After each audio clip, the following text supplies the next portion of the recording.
آپ دیکھیں جب ماہ رمضان مبارک آتا ہے مسجدوں میں رش لگ جاتا ہے، لیکن جو ہی ماہ رمضان مبارک آہستہ آہستہ اختتام کی طرف چلا جاتا ہے تو ہماری مساجدوں سے وہ رونق، وہ نمازیوں کی تعداد واپس ختم ہونا شروع ہو جاتی ہے۔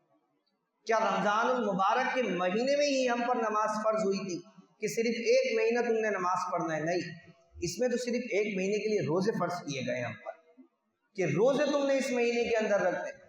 کیا روزہ رکھیں گے تبھی ہمارے اوپر نماز پڑھنا لازم ہوگی؟ نہیں، یہ نماز تو وہ ہے کہ جب سے بندہ بالغ ہوتا ہے اور جب تک اس کی سانسیں چل رہی ہیں کسی صورت میں بھی نماز معاف نہیں۔